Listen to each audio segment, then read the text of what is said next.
대한의사협회가 오늘 2차 집단 휴진을 시작한 가운데 정부는 수도권에 있는 전공의와 전임의에게 업무 개시 명령을 내렸습니다.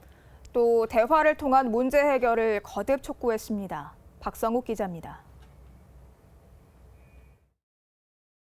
정부가 오늘 오전 8시를 기해 수도권 소재 수련병원에서 근무 중인 전공의와 전임의를 대상으로 업무 개시 명령을 발동했습니다. 의료기관이 아닌 의사에게 업무 개시 명령을 내린 것은 이번이 처음으로 그만큼 다급한 상황이 반영된 것이라는 분석입니다.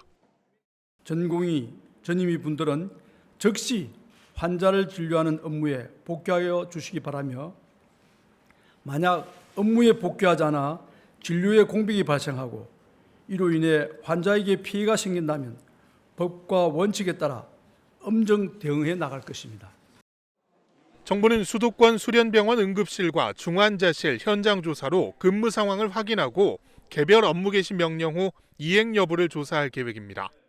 또 수도권 수련병원의 수술 분만 투석실, 비수도권의 응급 중환자실, 비수도권의 수술 분만 투석실 순으로 개별적 업무 개시 명령도 발령할 계획입니다. 정부는 의원급 의료기관도 집단 휴진 참여율이 10%를 넘어 진료에 차질이 발생할 것으로 판단되면 각 지자체가 해당 보건소를 통해 업무 개시 명령을 내릴 수 있다고 설명했습니다. 업무 개시 명령을 정당한 이유 없이 따르지 않으면 면허 정지나 3년 이하의 징역 또는 3천만 원 이하의 벌금형을 받을 수 있습니다. 의료기관 집단 휴진을 추진한 의사협회에 대해서는 카르텔 등 공정거래법 위반으로 신고하고 의료법에 근거한 행정처분도 실시하기로 했습니다.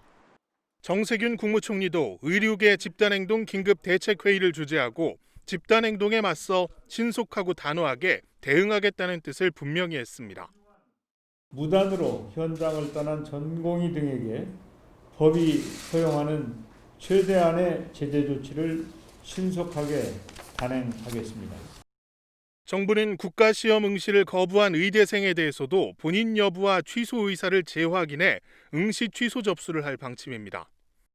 진료 공백에 대비해 비상진료 체계도 구축합니다. 수술실과 중환자실 등 필수 의료에 대한 24시간 응급의료 체계 유지와 대체 인력 확보 등을 지자체와 병원계에 요청했습니다. 집단 휴진 장기화에 대비해서도 수술실과 중환자실에 의료 공백이 생기지 않도록 비상진료 대책을 빠른 시간 내에 마련할 계획입니다. 정부는 불필요한 갈등에 힘을 소진할 여유가 없다며 우선 코로나19 상황을 안정시키는 데 의료계가 최대한 협조해달라고 당부했습니다. 국민에게 고통을 주는 집단 행동을 즉시 멈추고 진료 현장을 지키며 대화로 문제를 해결해 나갈 것을 재차 촉구했습니다. KTV 박성욱입니다.